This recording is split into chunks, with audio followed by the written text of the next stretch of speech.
이 배우자의 외도로 일단 2번 이상의 고통을 겪으시는 분들이 많으세요. 그리고 2번 이상의 피해를 보시는 분들이 많으시고요. 차라리 내 배우자가 불륜을 저질렀다. 그러면 그 문제로 이혼을 해버리잖아요.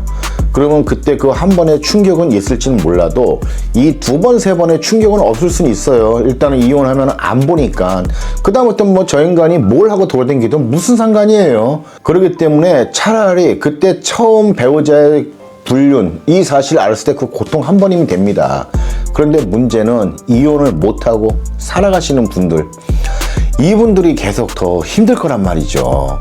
저 배우자가 무슨 짓을 하고 뭘 하고 다니는지 이제 모르잖아요. 대부분의 어떤 이 불륜 배우자들이 처음에는 무조건 잘못했다 하고 많이 합니다. 그리고 나서 이제 이혼을 안 하잖아요. 그러면은 한 달, 2달 정도 슬슬 지나면서 일단 자기가 용서를 받았기 때문에 이제 자기가 저지른 불륜 행위에 대해서 다 잊어버려요.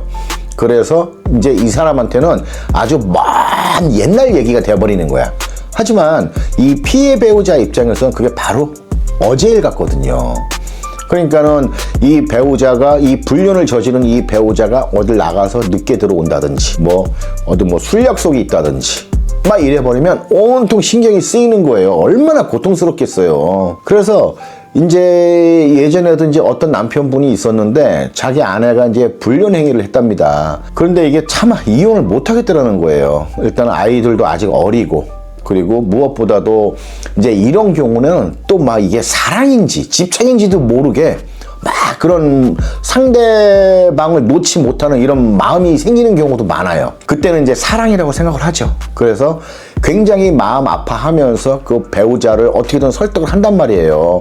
나 한번 용서할 테니까 이제 다시는 이러지 말아라 막 해가면서, 그러면은 이제 배우자도 뭐 알겠다, 나도 뭐 미안하다 이제 이런단 말이죠. 근데 이제 이래 놓고 나서 그 배우자도 한번 뭐 불륜을 저질렀다고 해서 뭐 아무것도 안 하고 집에만 있을 수는 없잖아요.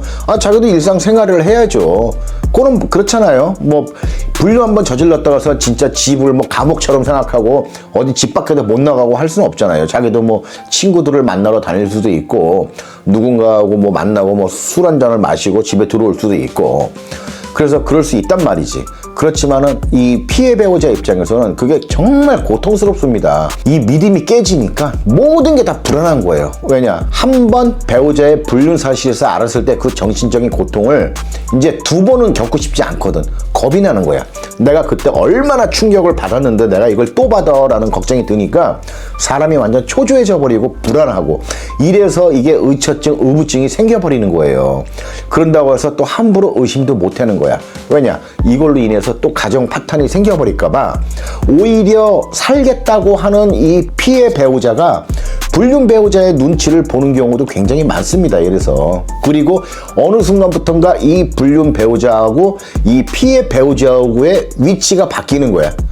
그러니까는 얘는 나는 2번 다시는 이제 불륜 안 할 거니까 너 나 믿어, 이러면서 조금만 의심하는 행동을 하면은 막 지가 승질을 막 내. 이렇게 못 믿어서 어떻게 사냐. 이제 이런 거지. 그러니까 이제 이 불륜 배우자는 이제 알고 있는 거예요. 너 나 아니면 못 사는구나. 이제 이런 거. 이래서 이제 갑질을 합니다. 그러면 살겠다고 하는 배우자는 을이 돼버리는 거예요. 그래서 제가 몇 번 말씀을 드렸지만 이 부부지간에 있어서의 갑과 을은요, 못한 사람이, 잘못한 사람이 을이 아니라니까요. 살겠다고 하는 사람이 을이 될 수밖에 없어요. 그런데 이제 아까 제가 이제 말씀드렸던 그 남편 얘기로 다시 돌아가서, 그래서 이 남편이 매일마다 스트레스를 엄청 받았답니다. 자기 아내는 1-2달 정도 좀 조용히 있나 싶더니 이제 슬슬 또 나가기 시작하는 거예요. 나가서 남자를 또 만나는지 그건 이제 모르는 거지. 이제 이 아내에 대한 어떠한 여러 가지 어떤 행동이라든지 이런 부분에 대해서 살펴보고 싶지가 않은 거예요. 겁이 나니까. 마치 판도라의 상자와도 같다라고 생각을 하니까. 그러니까 이 남편이 그때부터 스트레스를 너무나 많이 받고 고통 많이 받고 하니까 이 스트레스성 간염이 생겨가지고 이 건강이 굉장히 안 좋아졌어요. 그래서 막 입술도 막 검해지고 얼굴도 푸석푸석푸석하고, 정말 사람이 진짜 그 쉽게 늙는다는 말이 딱 이때 쓰는 말이더라고요. 사람이 그냥 1년 사이에 이렇게 늙어버렸어요.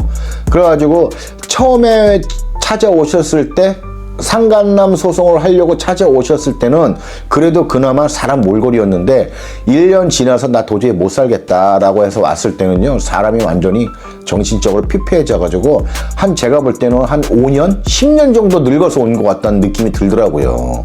그러니까 이렇게 사람이 건강까지 안 좋아집니다. 그리고 이제 또 어떤 아내가 있었어요. 이 아내한테는 정말 의자매처럼 진짜 아주 친한 동생이 하나 있었어요.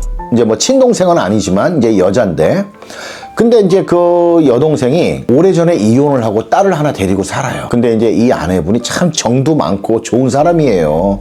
그러니까 이제 그 친한 동생이 이혼하고 딸을 혼자 데리고 사니까 얼마나 그게 이제 안타까웠겠어요. 그래서 집에 무슨 날이고 뭐 맛있는 음식을 하면 항상 그 동생하고 그 딸을 불러서 같이 먹이고, 또 어쩔 때는 이제 집에서 같이 놀다가 잠도 같이 자고 그랬대요.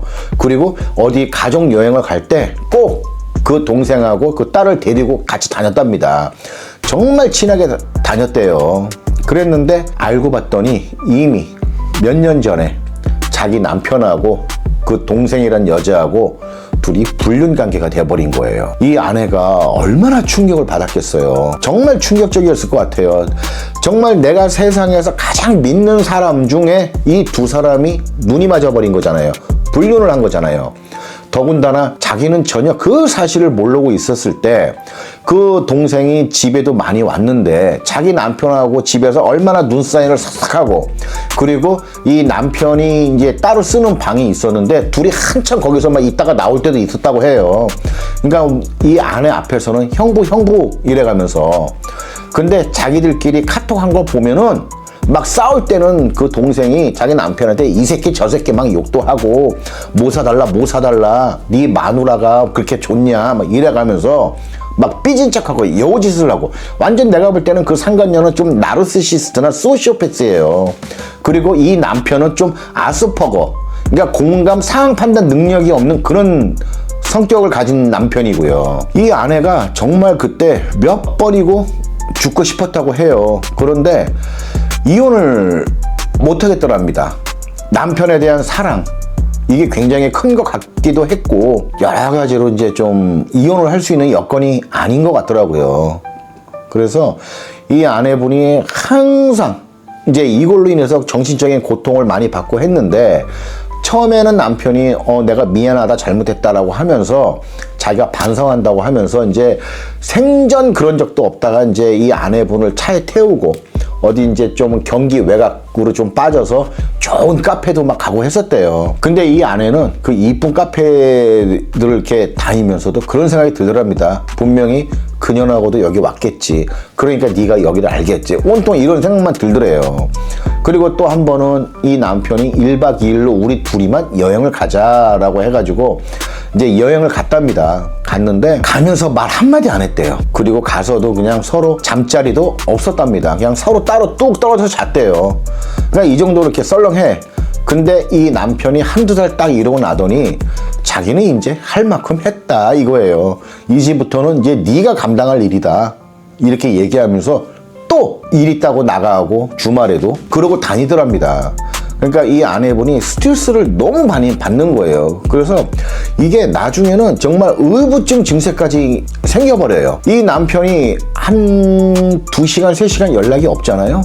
그럼 이 아내가 안절부절 못해요. 근데 자기 남편 계속 연락을 해도 전화도 안 받고 또 뭐 하다 보면은 핸드폰을 꺼놔 있고, 그럴 때 그 아내분이 저한테 전화를 해가지고 막 울면서 막 찾으러 다녔어요. 자기 남편이 가볼 만한 곳은 다. 근데 그게 너무 좀 안타깝고 좀 불쌍해 보였습니다. 여기서 우리가 그렇게 얘기할 수 있어요. 아니 그 정도로 못 믿을 놈이고 그 정도로 나쁜 놈이면 이혼하면 되지 왜 안 하고 그러고 있냐라고 얘기하시는 분들이 있어요. 맞아요. 그 아내분도 저한테 수도 없이 그런 얘기 했어요. 실장님이 보기에도 저 정말 답답하죠. 나도 내가 답답하대요. 자기도 자기 자신이 답답하대요. 근데 이혼을 못 하겠답니다. 이렇게 1년 지나고 2년 지나고 계속 스트레스를 엄청 받으니까 이 아내가 처음에는 정신적인 고통만 호소하다가 이제 몸이 아파오기 시작하는 거예요. 막 허리가 아프고 생리도 끊기고 너무 고통스러운 거예요. 막 그랬는데 어느 날 암 선고를 받았습니다. 근데 그 의사가 그랬대요. 물론 이러한 암이 생기는 게 여러 가지 어떠한 원인이 있겠지만 그 중에 하나가 스트레스가 너무 심하면 이러한 암이 걸릴 수도 있다라고 얘기하더랍니다. 물론 남편의 외도로 인한 정신적인 고통으로 이 아내가 너무 스트레스를 받아서 이런 암에 걸렸다라고 장담할 수는 없지만 저는 솔직히 어느 정도 그 요인도 좀 크다고 보거든요. 그리고 이 아내 입장에서는 이제 이러한 걸 이유로 남편을 원망할 수밖에 없잖아요. 이는 누구나 마찬가지죠. 그래서 이 아내분은 이제 뭐 병원 이제 다니면서 이제 치료도 받고 그리고 나서 이제 몇 개월 후에 뭐 골수 이식도 받아야 된다라고 하는데 저는 그 아내분이 진짜 건강하셨으면 좋겠어요. 그 아내분은 저하고도 종종 이렇게 서로 연락도 하고 많이 했던 분이시거든요. 그래서 항상 이런저런 고민이 있을 때마다 저하고 이런저런 얘기도 하고 또 그리고 그 아내분 아들이 있어요. 그 아들하고도 저하고도 이제 이런저런 얘기하면서 가끔가다 이제 몇 번씩 만나서 뭐 이런저런 얘기도 하고 많이 했었죠. 그런데 이제 그런 아내분을 볼 때마다 항상 느끼는 게 왜 항상 고통은 이 착한 사람들의 몫일까라는 생각이 많이 들더라고요. 아니 차라리 죄받아야 된다면 그 남편이 아니면 그 상간녀가 이런 암에 걸려서 죽을 고생을 하고 해야 되는데 그냥 정신적인 고통을 받고 있는 이 아내가 이런 심각한 병에 걸린 거잖아요. 그러니까 이런 거 보면 참 불공평해요. 이런 걸 보면. 그래서 이제 이러한 분들하고 이제 이런저런 얘기를 이제 많이 나누게 되거든요. 그때마다 저는 항상 그러죠. 저는 좀 현실적인 부분을 갖고 말씀을 드리는 거예요. 뭐 여기저기 보면은 뭐 배우자가 뭐 다시는 바람 안 피게 하는 방법, 왜 바람을 필까? 뭐 이런 심리 이런 것들을 많이 얘기들 하시는데 솔직히 막말로 하고 싶은데 성적 충동이 생기는데 무슨 심리가 있고 무슨 이유가 있겠어요. 그래서 제 생각은 그래요. 아무리 배우자가 이 사람을 감시를 하고 그러지 못하게 하고 난리를 친다 하더라도요, 할 사람들은 다 합니다. 물론 감시하고 행동에 제약을 많이 걸어놓고 하면 그 횟수는 줄겠죠. 뭐 3번 할 놈이 한 번은 안 할 수도 있고 뭐 10번 할 놈이 한 번만 할 수도 있고 하지만 이 과정에서 또 가정 파탄이 온단 말이죠. 그러면은 또 결국 이혼이 되는 거예요. 그래서 감시를 하시는 분은 이혼을 원치 않기 때문에 또 대놓고 그렇게 막지도 못해요. 그래서 저는 되도록이면 자신의 정신 건강을 위해서 믿지는 못하겠지만 믿으라고 저는 많이 말합니다. 억지로라도. 이거는 저 사람, 내 불륜을 저지른 저 배우자가 이뻐서 믿으라는 게 아니라 자기 자신을 위해서 믿으라고 하는 거거든요. 그러니까 아까 말씀드린 대로 이제 첫 번째 남편도 그렇고 지금 이 두 번째 사례도 그렇지만은 이렇게 2차적으로 건강까지 안 좋아지시는 분들이 많고요. 그리고 특히 아내분들 같은 경우에 이 갑상선에 문제가 생겨가지고 치료받으시는 분들도 많았어요. 이게 다 스트레스에서 오는 거거든요.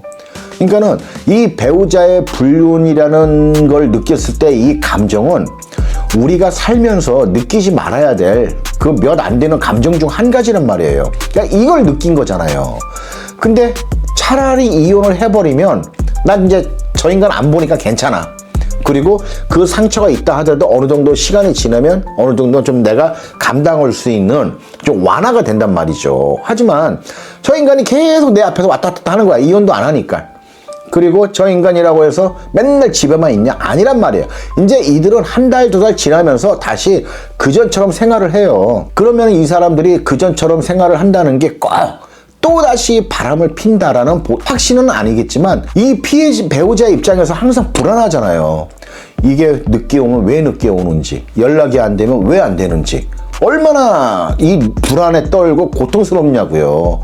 아까 말씀드린 것처럼 내가 맨 처음에 배우자의 불륜 사실을 알았을 때 그 정신적인 고통이 너무나 크고 너무나 힘들었기 때문에 또다시 느끼고 싶지 않은 거야. 그냥 그때 가서는 자기 죽을 것 같으니까 그에 대한 어떠한 겁을 먹고 엄청 스트레스를 받는 거예요. 그래서 결론은 아까 제가 말씀드린 대로 말린다고 해서 정신 못 차리는 인간 절대로 막지 못합니다. 그렇다고 해서 우리 이 법치국가에서 진짜 무슨 뭐 영화 미저리처럼 내 배우자를 다 팔다리 다 부러뜨려서 묶어놓고 집에다가 묶어놓고 있을 수는 없는 거잖아요. 그러면 일단은 생활은 해주게 돼야 된단 말이죠.